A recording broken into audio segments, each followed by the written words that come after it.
Anong klaseng British company yun? Bibili ng chopper tapos on installment? Okay lang po, hingi po ako ng extension po within the I'm days sorry. ko po yung contract No, I'm po. sorry, Mayor. You promised to Apo. tell the committee the name of this British company. So please. Okay, confirm ko lang po para sigurado. Kasi, Bakit hindi nyo alam, Mayor? Pagkatapos nung nakaraang hearing, kumontak po kami sa CAAP. Active pa po ang registration ng chopper nyo Apo. na nasa pangalan nyo. Yes po, Your Honor. So can you explain this? Bakit sinabi nyong binenta nyo na ito samantalang lumalabas, kayo pa rin yung may-ari? Your Honor, ang kontrata po namin yan ay deed of absolute sale po. Ay deed of conditional sale po pala. Babayaran po siya in next 6 months po. Installment din po. After po mabayaran po, mag-execute na po ako ng deed of sale po sa kanila. So habang hindi pa deed of sale na consummated, kayo pa rin yung may-ari. Hindi na po kasi nagbabayad po siya sa akin ng installment po na 6 months po. So sinong may-ari?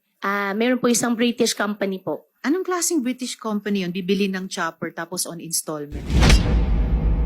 Your Honor, provide ko na lang po yung details po na lahat po sa inyo para mas para mas ma-investigate nyo po na ano po.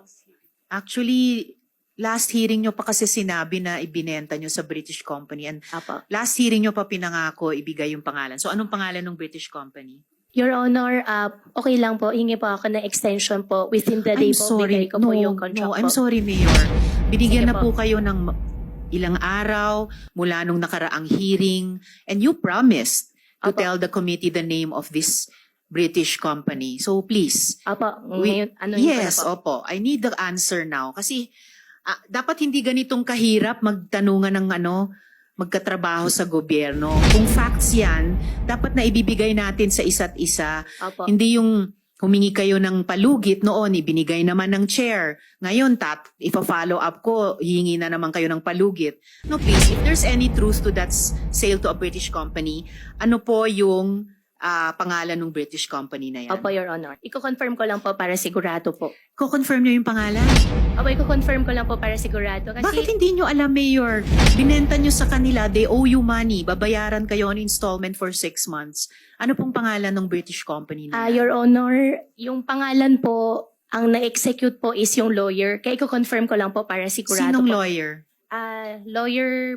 Lawyer ko po. Ano pangalan ng lawyer nyo? Attorney Phil Joy.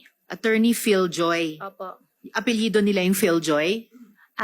Phil Joy po, Baluyot po. Baluyot. Andito ba si Attorney Baluyot? Opo, wala po. Ang pangalan po ng company po, New Summit Industries Limited po. New Summit Industries Limited. Opo. Anong negosyo nitong New Summit Industries Limited? I believe po, ang negosyo din po nila is chopper din po. Chopper din. So, Opo. chopper ang negosyo nila pero bumili sila ng second-hand chopper sa inyo. Ang pagkakalam ko po, Your Honor, matagal daw po ang waiting time po ng Lion Air po ngayon. At it so happen po, tinanong na binibenta ko po dahil ang gusto ko naman po talagang negosyo po doon sa chopper ay gagawin po siya parang air taxi. However po, hindi po nag-push through, binenta ko na lang po. So, itong New Summit Industries Limited, nasa chopper business, pero hindi makabayad sa inyo ng cash. Magbabayad sa inyo on installment over 6 months. Yan po yung usapan po namin, Your Honor. Alright. Alam nyo, Mayor, hindi kailangan ganitong kahirap. Opo.